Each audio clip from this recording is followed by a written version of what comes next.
Good morning, everyone. It's Joker, and today we are back with another slime video. And the final video in the Chaos Conquest Calamity series against the Scorching Eruption Ifrit. Now, this stage is just not very fun in and of itself. First off, the field effect burns everybody and enemies, including rearguard, for 15% additional damage until the end of battle. And since Ifrit is fire, you are always going to take burn damage. Whether it be from his AoE attack, his single target, his ults, his follow-ups, you will always take burn damage. Which means you, again, kind of like the Sky Dragon, are on a timer of how fast can you kill him before you just die because of everything that he's doing. On top of that, he has the most HP out of any boss here, 16.3 million, which is not an insignificant amount. Good attack, solid defense. He rushes his ult, gives himself attack and guaranteed crits for the first 5 turns, which is where most of your damage is going to be coming from. He also nerfs oranges and lowers your magic resistance, so you're just going to take extra damage, and he's going to ult you 5 turns in a row, which is guaranteed crit and guaranteed burn damage at that. So you really do have to get him down as quick as possible. The reason he has so much goddamn HP is because Reckoning.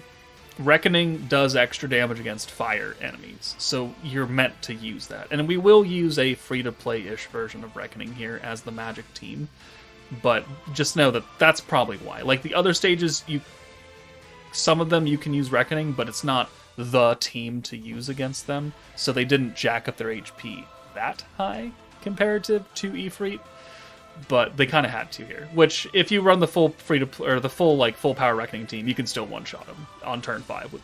16 million is a joke to the Reckoning team if you're optimized. But I'm assuming most people don't have the full Reckoning team, so we will do without most of them. So let's just go ahead and get that one out of the way. Alright, so the free-to-play friendly version of the Reckoning team. Free-to-play Protector Carrion and Shizu. That's going to be our primary sources of actual Reckoning. Plus, we've got Isis and Aaron, who you can get out of the flashback shop. They are green orb changers. So is Wind Lumi, and she's also a healer, so you can keep yourself topped up. And then we're going to bring Vengeance Raphael. Not for the actual Vengeance ability, because it's shit compared to Reckoning, but Ifrit is only really scary when he ults you with his attack buff and crit. And if you use Raphael to seal his attack buff and crit rate, he becomes not that scary. So we are running, 4 magic characters. 3 of them are free to play, technically, so we got those 2 missions done. And then in case we do take somewhat damage, we can just heal it up with Lumi. And this team will run very efficiently. It's just that since you have no other sources of Reckoning besides Carrion, Lumi heals every once in a while, and then Shizu, it takes a bit longer. So, turn 1, we actually reset until we got fairly lucky. We got a good convert hand here, so we could use Lumi to change these, or you could bring in Shizu, and you could have converted them as well, because they were both Aaron orbs. So you could have just brought Shizu in for Aaron, and then you would have also got 1 extra stack of Reckoning there. But, it is what it is. 1, 2, 3, 4, 5, 6 gets us some decent amount of points. Isis giving us that 3-turn green buff is going to be very, very important to cycling Protector Carrion every single turn, and we have so much orb changing here that we can get out of pretty much any hand. Lumi is skill fused for her orb change, so she can change any 2 orbs to green. It doesn't matter what color they are, and we are going to take advantage of that.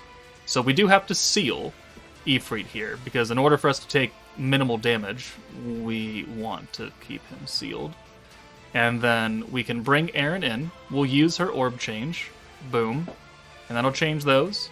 And then Carrion, when you use him, gives you extra points. I believe he gives you 30 points, and we're sitting at 20-something, which means that we technically have enough to do everything here. It's just I don't have the multi-skill technique. So, she is not on the Sparkle of Youth team. So Lumi comes in, okay, fine. We will use Carrion. We'll reset Lumi's orb change that we used turn 1. We'll apply the healing field, we'll heal there because we have the AoE heal charm, and that's stacks of Reckoning. We'll orb change, and then we'll heal with Lumi again, and that will be more stacks of Reckoning. And while it's not a full hand of greens, it's still enough to get where we need to go.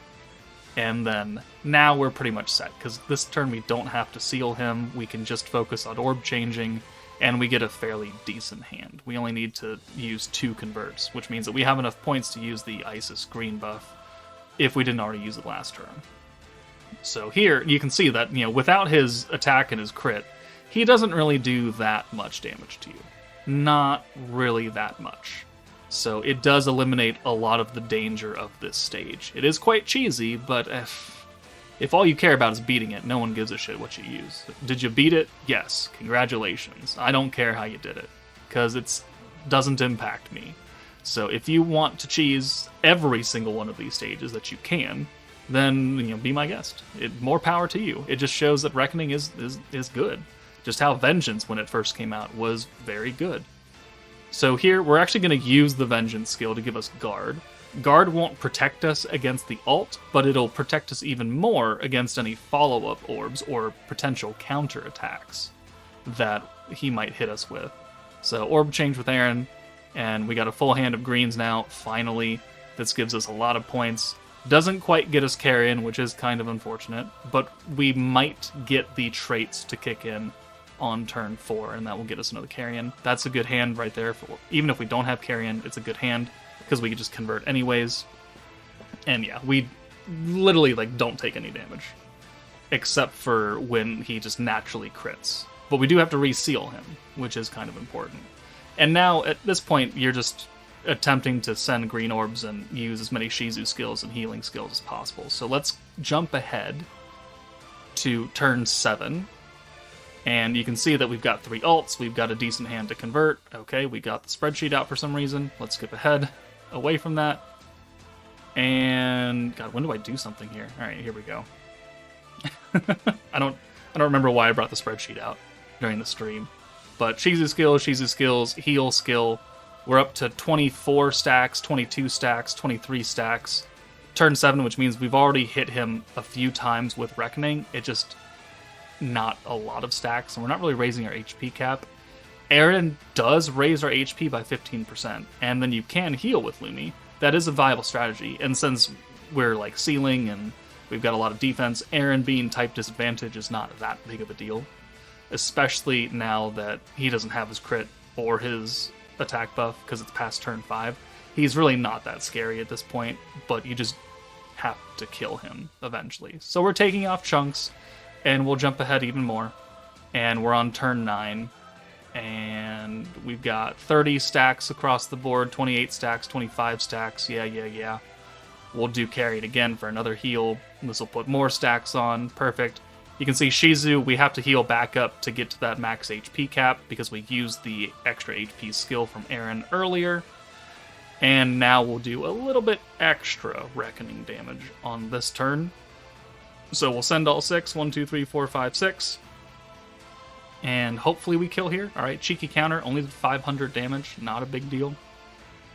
So, Raphael doing his job to keep us protected. And this is an ult, and it does peanut damage. Yeah, 2,000. Whatever. And then the AoE. And then 91k, and then 4.3 million Reckoning. So he is dead next turn, so we're just going to send 1 orb.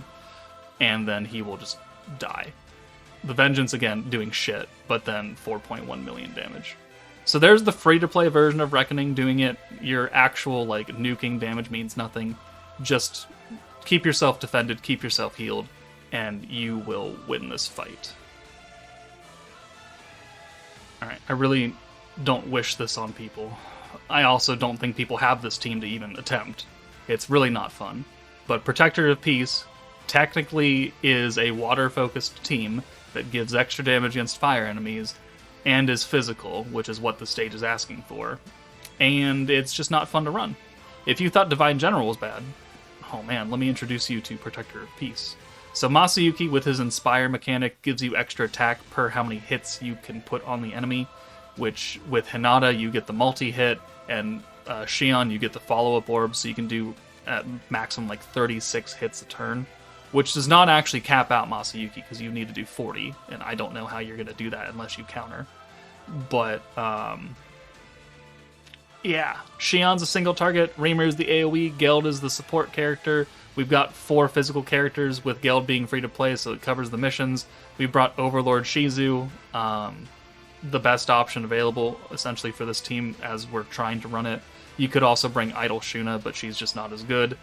I don't really think a lot of people have this team because no one should have summoned for it. This is an awful team. It takes literally forever to do, so let me just cut to the chase. So, turn 1, we are starting with 42 skill points because we have 2 of the skill point units up front, so we can do a double convert here to get full 6 greens. Geld converts 2 Protective Peace Orbs, and then his second skill gives green orbs an extra permanent 50% skill point increase. That caps at 500.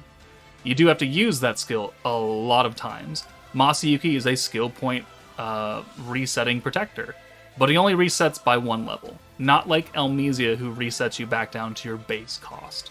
So it can get expensive to use this team if you have to do multiple converts in a turn, which a lot of the times you are, because most of the time the game is not nice enough to give you 4 greens or 5 greens naturally. It's going to give you 1 or 2 maybe.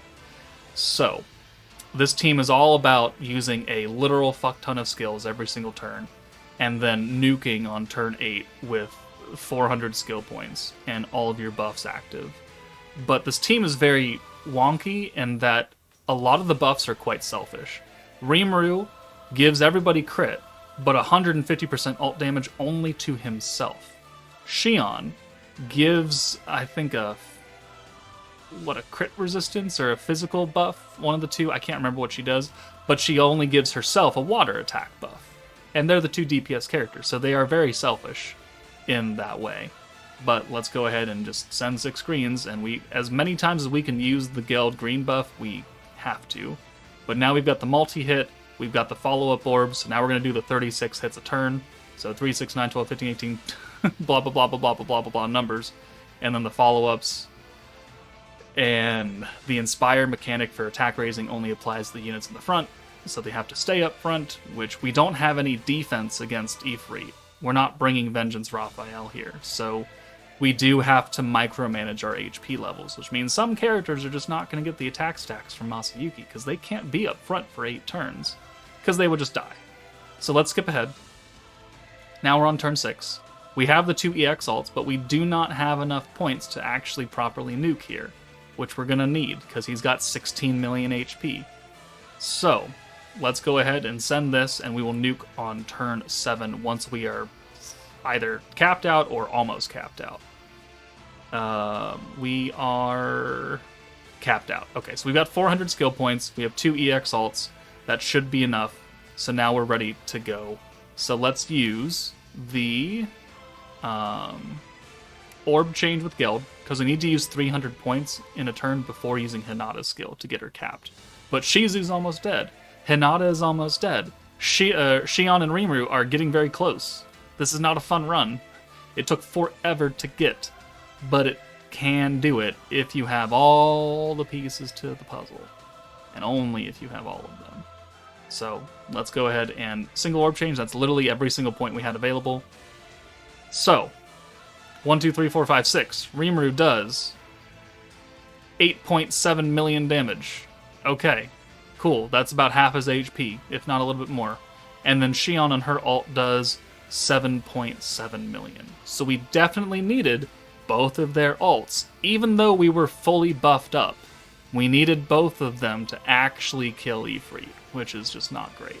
So quite honestly, just use the fucking Reckoning team. If you have Hinata or you have Yuki, life becomes even easier than what I showed in the first clip. Please do whatever you can to avoid using the Protector of Peace team. But if you use something else besides those 2 teams and you beat Ifrit, let me know in the comments. Otherwise, that's it for me, guys. Take it easy. That is the end of Conquest Chaos runs, and I'll see you all later.